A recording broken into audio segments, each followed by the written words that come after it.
budaya kerja yang pada waktu ingin dibangun di Bank Mandiri pada waktu itu salah satunya adalah budaya berbasis kinerja. Gitu. Jadi bagaimana supaya ya membangun profesionalisme dalam artian bahwa semua orang harus concern mengenai kinerja.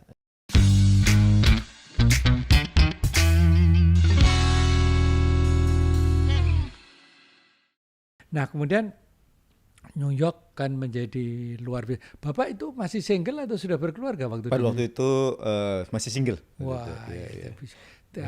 Ada kebebasan penuh lah gitu. Tapi waktu itu ya kebetulan ya LDR lah, long distance relationship. Gitu ya. Sama istri saya yang sekarang. Iya, sama Bu Sinta. Sama Bu Sinta. Iya. Luar biasa. Tapi itu kombinasi Pak, berarti itu keberhasilan Bapak. Doa orang tua yang jelas, doa orang yang disayangi kan. Iya, memang kan tadi kita ngobrol kan ya. Semuanya kan soal kesempatan, ya kan? Dan kesempatan itu kan ya ujung-ujungnya doa lah ya. Betul. Garis tangan. Pak, menarik sekali. Jadi setelah New York Bapak kembali ke consulting lagi, kemudian akhirnya ke Bank Mandiri karena Bapak quote-unquote dimintai pertanggungjawaban. Anda punya usul ya sekarang laksanakan saja gitu ya Pak ya. Cukup menarik sekali karena dari berarti wilayahnya waktu itu kan wilayahnya yang berkaitan dengan kompetensi Pak Pahala di bidangnya waktu itu ya Pak ya. Gitu ya. Kemudian Bapak kan setelah berkarir di Bank Mandiri kemudian mendapat kepercayaan menjadi direktur keuangan ya Pak ya.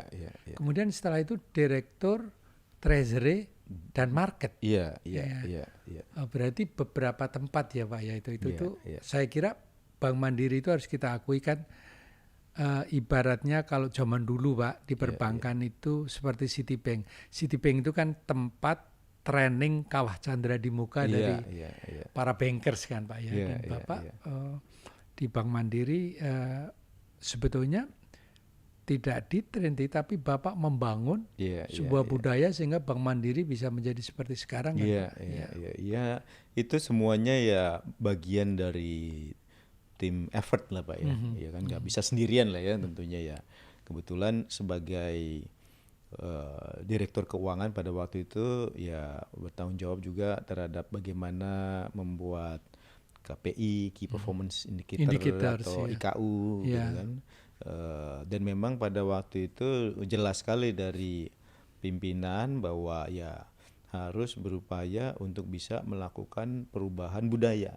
Dan memang bagaimana IKU dan juga mekanisme proses kerja di dalam kita ini memang mendukung supaya kita bisa membangun budaya kerja tersebut. Jadi budaya kerja yang pada waktu ingin dibangun di Bank Mandiri pada waktu itu salah satunya adalah budaya berbasis kinerja.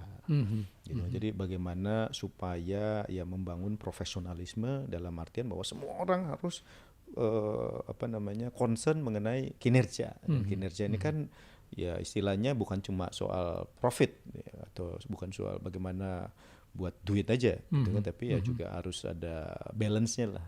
Ya, harus ada komposisinya gitu kan, bahwa pertumbuhan juga kan, kalau bank cuma profit aja tapi nggak tumbuh ya nggak bagus juga. Dan juga bisa yang lain juga selain performance adalah budaya berbasiskan manajemen risiko. Risk manajemennya. Karena memang pada waktu itu ya bagaimana perbankan Indonesia ini memang betul-betul bisa membangun manajemen risiko yang baik, dan memang salah satu hal yang memang paling penting adalah bahwa memiliki budaya berbasiskan manajemen risiko. Gitu. Karena kan ya bisnis ya bank ya tentunya ngambil risiko gitu kan, ngasih kredit gitu kan, uangnya orang gitu kan. Bank ini kan terima uang dari masyarakat kemudian dipinjamkan kepadanya. Jadi ya bisnisnya adalah bagaimana mengelola risiko. Jadi bagaimana buat semua orang di dalam organisasi, apakah itu yang terkait dengan business unit ataupun dengan yang tidak, yang supportnya pun juga harus berbasiskan manajemen risiko. Karena kan ada operational risk juga, ada risiko hukum, yang lain-lain. Jadi ini yang Yang kedua, yang ketiga ya harus bisa membangun budaya untuk bisa meningkatkan kualitas layanan gitu. Karena kan ya bagaimanapun bank ada untuk bisa memberikan layanan kepada nasabahnya, apakah itu nasabah giran ataupun nasabah peminjam gitu kan. Yang keempat ya nggak bagaimana kita bisa bersaing untuk bisa membangun budaya berbasiskan sales gitu, sales culture gitu. Semua orang harus punya bagian daripada sales culture gitu kan. Ini kan yang kadang-kadang ya terus terang pada waktu itu ya, adalah ya orang-orang lihat, wah kalau Bank BUMN tuh kualitas layanannya ya istilahnya kan dulu kan ada istilah bank plat merah, gitu kan. Bank plat merah tuh kan ya sebetulnya konotasinya ya kurang fokus pada layanan gitu kan, kurang jualan gitu kan. Berharap bahwa orang datang gitu, didatengin bukannya aktif jualannya. Jadi ini yang budaya lain ya, kita sebagai direktur keuangan juga sebagai waktu itu ya tugasnya adalah bagaimana melalui mekanisme yang kita miliki untuk bisa mengubah itu semua dengan KPI, dengan IKU yang sesuai gitu kan. Jadi inilah yang memang bersama-sama juga dengan tim yang pada waktu itu, dan kita kan nggak bisa sendiri Pak. Dan justru betul, ya bagaimana melalui mekanisme ini semua bisa diterima gitu kan. Ya ini yang bagian daripada transformasi yang pada waktu itu ya bersama-sama dengan tim untuk bisa melakukan perubahan. Jadi tidak heran kalau begitu kemudian Pak Pahala kan diamati oleh berbagai pihak, kemudian mengakui kinerja itu. Menjadi, seingat saya ada the best CEO untuk Indonesia tahun 2012 ya kalau nggak salah. Kemudian 2013 the best CEO untuk ASEAN. Kemudian selanjutnya ada runner up the best CEO untuk Asia. Ini luar biasa. Jadi saya kira itu bukti nyata dari kerja keras Pak. Saya kira itu. Dan nampaknya proses itu tidak mengkhianati hasil ya Pak. Amin. Luar biasa itu Pak. Itu pada saat Pak Pahala dari Direktur Keuangan dan melakukan transformasi itu tahun berapa ya Pak ya? Tahun 2005 sampai dengan tahun 2010 lah. Tapi yang namanya transformasi itu kan sebetulnya terus lanjut ya Pak ya. Artinya betul. Tapi ya utamanya perubahan budaya dengan yang beberapa inisiatif yang tadi saya sampaikan itu ya antara 2005 sampai dengan tahun 2010. Tapi penyempurnaan untuk bisa melakukan perbaikan ya kayak tadi kan ya udah key performance indicator-nya. Tapi lalu kemudian bagaimana ini diturunkan juga ke anak-anak usaha. Betul. Kalau 2005 2010 itu mungkin lebih banyak dilakukan di banknya sendiri lah. Tapi setelah tahun 2010 mungkin berusaha untuk bagaimana menyebar ya, Bank Mandiri ini memang betul-betul pada waktu itu bisa menjadi grup keuangan kan. Ya, ada betul. Yang di multi-finance-nya, sekuritasnya, di life insurance-nya juga gitu kan. Dan setelah itu juga ya bagaimana juga bisa fokus kepada pengembangan bisnis untuk bisa tumbuh di sektor retail dengan lebih agresif lagi, terutama pada waktu itu ya tahun 2014 sampai tahun 2016 lah pada waktu itu. Jadi ya ini sebuah perubahan ataupun juga upaya-upaya perbaikan yang memang continuous lah sifatnya gitu Pak. Saya ingat betul Pak, karena saya waktu itu ditugaskan oleh Menteri Keuangan untuk melakukan koordinasi masalah reformasi birokrasi di Kementerian Keuangan. Waktu itu startnya sih Bu Menteri Keuangan pertama, jadi 2006-2007 lah Pak. Dan kita belajar how to measure the performance ya Pak, KPI. Salah satunya dari Bank Mandiri Pak. Kita belajar ke Bank Mandiri, kemudian ke Telkom waktu itu, ke Pertamina. Karena belum ada institusi publik Pak, dalam hal ini pemerintahan, yang menggunakan tolok ukur kinerja itu untuk pengukur prestasi pegawai. Jadi saya kira kita juga ikut merasakan Pak. Dan itu menjadi langkah yang sekarang luar biasa Pak. Jadi sudah dikembangkan dengan etapa-etapa lanjutan yang sangat luar biasa. Seperti yang Pak Marwanto alami sendiri mungkin ya, perencanaan atau konsepnya kan sebetulnya kan nggak terlalu susah-susah amat. implementasinya justru ya kan ya, Susah, ya, betul. bagaimana orang bisa menerima, Iya, betul. kemudian bagaimana bisa melaksanakannya itu dengan disiplin, dengan benar gitu kan. Pada awal-awalnya pasti kan ada istilahnya, kita dulu itu istilahnya di gaming lah Iya, gitu kan ya, pokoknya supaya gimana, semua orang kan nggak ada yang mau kinerjanya dianggap jelek betul, gitu betul. kan, pasti ya semuanya pengen bagus, jadi ya Itu ada tantangannya yang itu di bagaimana situ supaya ya, betul. semuanya, jadi ada mulai bikin juga, oh ini ternyata supaya ini semua orang ngisinya harus benar, jangan arisan gitu kan.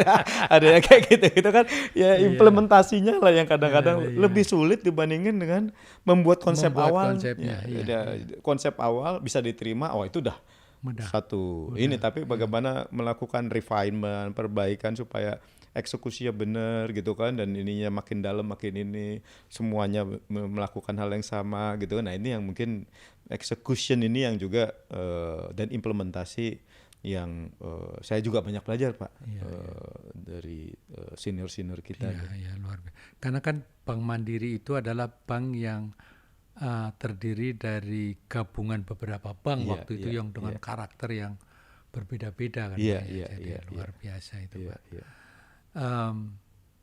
Memang reform itu sesuatu, pengalaman saya Pak ya, reform sesuatu yang tidak mudah dilakukan, dan saya kira peran the top leader itu menjadi sangat kuat sekali Pak. Iya, Itu pengalaman saya di Kementerian Keuangan.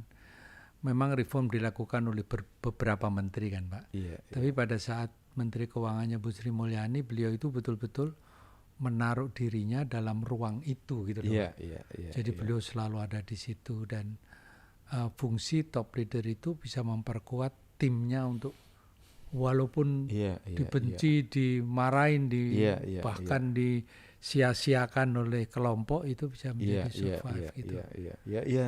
Yang lain juga selain itu, karena memang di beberapa organisasi kan mungkin nggak punya luxury seperti di Kementerian Keuangan, di mana pimpinannya Iya, cukup panjang ya Pak cukup ya. panjang Iya. ya, betul. Kayak misalnya Iya, di betul. Bank Mandiri atau di tempat-tempat lain juga yang saya berada itu juga, dan saya juga apa namanya punya pengalaman juga beberapa kali menjadi pimpinan ya sebentar-sebentar juga Pak. Iya, iya. Ya, jadi bagaimana juga supaya yang menggantikan ini punya value yang sama, Iya, betul. punya arahan yang sama, itu penting sekali juga tuh Iya, Pak ya. iya, Jadi iya, ya iya, untuk iya. supaya perubahan ini benar-benar istilahnya tuh sticky lah ya, Iya. benar-benar nyantol bener gitu ya. Betul, iya, Di iya. dalam gitu. Nah, kemudian Pak Bala dari Bank Mandiri sudah malang melintang. Kita berharap-harap sih waktu itu, oh Pak, ini yang jadi dirut Bank Mandiri ini Pak Pahala. Cuman garis tangannya lain Pak ya. Iya, iya. Malah jadinya dirut Garuda kan Iya, Pak ya. iya, iya, iya. Dirut Garuda, dan itu kan merupakan pengalaman yang cukup menarik, karena Bapak kan biasa berhubungan dengan financial sector, Iya, sekarang iya, harus berhubungan dengan industri penerbangan, Iya, iya. aviasi yang menghadapi pegawai yang banyak, Iya, iya, menghadapi iya. pesawat, pilot iya. lagi gitu Iya, ya Pak iya, ya. iya. Pramugari itu yang menyenangkan, pasti pramugari ya. Iya, iya, iya. Pramugari gitu, Iya, yang iya. kemudian kan memang sangat berbeda dengan perbankan. Pengalaman Bapak yang bisa di-share apa ini Pak untuk di Iya, Garuda iya, itu iya. Pak? Ya Ingat istilahnya saya kan gini lah. waktu itu ya Pak ya, Garuda sedang dalam problem finansial memang Iya, ya iya, waktu itu. iya, iya. Jadi penempatan Bapak di situ memang paling Betul, tepat memang ya. betul. Ya, jadi istilahnya pada waktu itu ya saya betul-betul belajar, ya itu pertama kali saya jadi dirut juga gitu kan. Setelah bertahun-tahun di bidang keuangan ya, mungkin di treasury dan internasional dan global markets ya. Jadi ada unsur pengembangan bisnisnya, tapi ya sebagai direktur utama itu baru pertama kali juga. Jadi ya di situ saya emang betul-betul merasa bahwa waduh, ini kalau jadi dirut itu memang beda sekali tuh. Karena tiba-tiba harus ngurusin semuanya gitu kan. Iya, betul. Mulai dari ngurusi pemegang saham, customer gitu kan, dan setiap hari kan di Garuda ini kan ada 600 penerbangan pada waktu itu Pak. Kita punya mungkin mencapai kurang lebih sekitar 250 pesawat ya. 50 itu di Citylink, kemudian yang lain itu di Garudanya, di holding.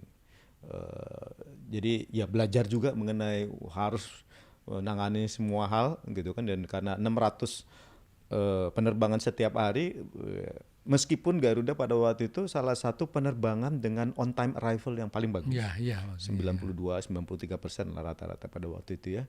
Tapi bayangkan Pak, kan ada 8% pesawat yang nggak on time berarti kan.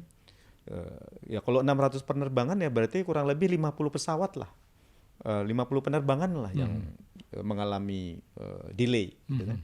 Ya, satu pesawat ya katakanlah rata-rata sekitar 150-an orang isinya, ya 50 kali 150 ya berarti 7.500 orang gitu. Dan di atas 7.500 itu ya mungkin ada juga ya tokoh-tokoh penting juga gitu kan. Jadi bisa bicara macam-macam ya gitu kan. Jadi ya kita harus tanganin secara sendiri juga gitu. Jadi ya itu yang juga pengalaman menarik juga di situ. Tetapi yang lain juga ya, kalau kita di perbankan ya boleh dikatakan operationnya itu jauh lebih simpel lah Pak. Sementara kalau di aviasi ini kan kompleksitas operasional luar biasa Pak. Jadi bagaimana tadi Bapak menyampaikan air crew pun ada dua ya kan, antara yang cabin crew dengan yang pilots gitu kan. Kemudian juga maintenance mesin ya, kita juga mesti belajar juga. Jadi proses pembelajaran mengenai berbagai macam fungsi yang ada di situ dan memastikan, dan alhamdulillah pada waktu saya menjadi dirut di Garuda pada waktu itu ya boleh dikatakan tidak ada peristiwa safety yang cukup signifikan pada waktu itu Pak. Ya, jadi itu yang satu hal yang saya cukup merasa beruntung juga ya. Sekali lagi keberuntungan Pak. Selain tadi ya tentunya juga harus belajar, dan juga ya pada waktu itu cukup bisa menurunkan, meskipun belum bisa mencapai laba karena pada waktu itu saya di sana kurang lebih sekitar 19 bulan ya Pak ya. Ya kita bisa menurunkan kondisi keuangannya, bisa mengalami perbaikan kurang lebih sekitar 70% pada waktu ya, itu dengan melakukan berbagai dan juga udah mulai merintis juga pada waktu itu bagaimana kita berupaya supaya Citylink itu lebih banyak mengoperasikan pesawat dibandingkan dengan Garuda. Iya, karena kan ini salah satu Citylink kan model justru pada waktu itu juga sudah mulai menunjukkan adanya tanda-tanda menuju ke profitabilitas, bahkan sudah ada sudah profitable ya. Dan ini kan memang salah satu perubahan yang kita harus sikapi pada waktu itu, karena kan memang model bisnis sebagai low cost carrier terutama di Indonesia yang memang rata-rata orang itu kan kalau terbang di Indonesia nih kurang lebih sekitar 2 jam Pak. Iya. Memang low cost ini memiliki keunggulan tersendiri dibandingkan dengan full service model gitu kan. Sebenarnya saya bilang kan 50% aja dari 50 pesawat aja yang dioperasikan di low cost model, sementara 3/4-nya itu justru ada di Garudanya gitu. Nah ini yang ya sekarang mungkin udah lebih berimbang nih Pak. Memang jumlah fleetnya juga di Garuda kan grup secara keseluruhan juga mengalami penurunan ya Pak ya. Tapi ya ini memang satu hal yang pada waktu itu pemegang saham juga memberikan arahan bahwa ini harus diubah nih, karena memang bisnis masa datang itu memang di Indonesia terutama di domestik ya harus mungkin komposisi fleet yang dioperasikan untuk low cost ini juga mungkin perlu lebih besar juga. Jadi itu yang juga salah satu yang kita coba rintis pada waktu itu. Iya. Dan walaupun 19 bulan tapi banyak kemajuan, terutama kan hasil membaiknya situasi finansial itu Pak, yang tidak mudah. Dan itu pengalaman Bapak di perbankan menjadi sangat bermanfaat di situ.